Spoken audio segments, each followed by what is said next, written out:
Hi guys. So നിങ്ങൾ തമ്മിലിൽ കണ്ട പോലെ തന്നെ എനിക്ക് രാമചന്ദ്രയിൽ വെച്ചുണ്ടായ ഒരു ദുരനുഭവം പറയാനാണ് ഞാൻ ഈ വീഡിയോ ചെയ്യുന്നത്. ആക്ച്വലി രാമചന്ദ്രയിൽ ഞാൻ ഒരുപാട് തവണ പോയിട്ടുണ്ട്. പലപ്പോഴും സ്റ്റാഫിൻ്റെ ഭാഗത്തുനിന്ന് വളരെ നെഗറ്റീവായിട്ടുള്ള അപ്രോച്ചാണ് ഉണ്ടായിരിക്കുന്നത്. പക്ഷെ നമ്മൾ എന്നിട്ടും അവിടെ പോകുന്നത് ഫുഡ് വളരെ അഫോർഡബിൾ ആയിട്ടുള്ള റേറ്റിൽ നല്ല ടേസ്റ്റി ആയിട്ട് കിട്ടുന്നതുകൊണ്ടാണ്. ആക്ച്വലി ഇഷ്യൂ ഉണ്ടായത് എവിടെയാണെന്ന് വെച്ചാൽ, നമ്മൾ കയറി ചെല്ലുന്ന ഭാഗത്ത് നമ്മുടെ ഈ ബാഗ് ടൈ ചെയ്യാൻ വേണ്ടി രണ്ട് ലേഡീസ് നിൽക്കുന്നുണ്ട്. അപ്പോൾ അവർ ഓൾറെഡി രണ്ട് സിബ് കൂട്ടിച്ചേർത്തിട്ട് ദാ ഈ ഒരു പിക്കിൽ കാണുന്ന പോലെ അവരത് ചെയ്തിരുന്നു. പിന്നെ ഒരെണ്ണം കൂടെ എക്സ്ട്രാ വെച്ച് ബാഗിൻ്റെ അടിയിലേക്ക് അവർ കണക്ട് ചെയ്തു. അപ്പോൾ ബാഗ് ഇങ്ങനെ ചുളിഞ്ഞ് നിൽക്കുകയാണ്. അപ്പോൾ ചുളിഞ്ഞതിൻ്റെ പാട് കുറേ നേരം നമ്മൾ ചുളിഞ്ഞിട്ട് അത് അങ്ങനെ ഇട്ട് കഴിഞ്ഞാൽ അവിടെ പാട് വീഴും. എനിക്കിത് ആക്ച്വലി എൻ്റെ അമ്മ വാങ്ങിച്ചു തന്നതാണ്. ഒരു 3-4 വർഷമായിട്ട് ഞാൻ കൊണ്ടു നടക്കുന്ന ഒരു ബാഗാണ്. സോ എനിക്കിത് ഭയങ്കര പ്രിയപ്പെട്ടതാണ്. അപ്പോൾ ഇങ്ങനെ കണ്ടപ്പോൾ ഞാൻ പറഞ്ഞു, ആ ടാഗ് അഴിച്ചിട്ട് തൊട്ടപ്പുറത്ത് തന്നെ ഒരു അറയുണ്ട്, തൊട്ടപ്പുറത്ത് തന്നെ താഴെ ഒരു ചെറിയ അറയുണ്ട്, അവിടുത്തെ സിബിലേക്ക് കണക്ട് ചെയ്തിടാവോ ചോദിച്ചു. അപ്പോൾ അവർക്കത് പറ്റില്ല.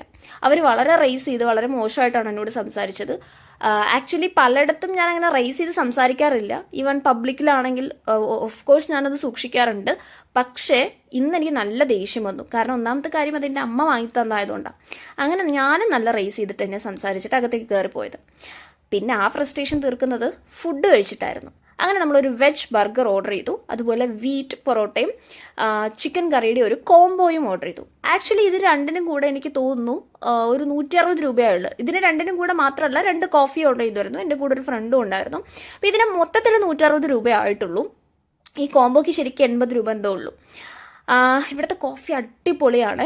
ഇവിടുത്തെ ഫുഡ് അടിപൊളിയായതുകൊണ്ടാണ് പിന്നെയും ഇങ്ങോട്ട് വരുന്നതും പർച്ചേസ് ചെയ്യുന്നതൊക്കെ. വെജിറ്റബിൾസും ഞാൻ ഇവിടെ നിന്ന് വാങ്ങിക്കാറുണ്ട്. ഇന്നും കുറച്ച് വെജിറ്റബിൾസ് ഒക്കെ ഞാൻ പർച്ചേസ് ചെയ്തായിരുന്നു.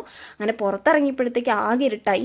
കുറച്ച് നടന്നപ്പോഴത്തേക്കും പിന്നെയും ദാഹം വന്നു. അങ്ങനെ ഒരു ലൈം സോഡ കുടിച്ച് കുറച്ചുകൂടെ നടന്നപ്പോഴാണ് ഒരു റോബോട്ടിക് വേൾഡ് എക്സ്പോ എന്നിവ എഴുതി വെച്ചിരിക്കുന്ന ഒരു ബോർഡ് കണ്ടത്. അങ്ങനെ അവിടെ പോയി നോക്കിയപ്പോൾ മെയ് 10 വരെ ഉണ്ട്. എന്നാൽ പിന്നെ എപ്പോഴെങ്കിലും കാണാമെന്ന് വെച്ചു. പുത്തരിക്കണ്ടത്താണ് ഈ ഒരു എക്സ്പോ നടക്കുന്നത്.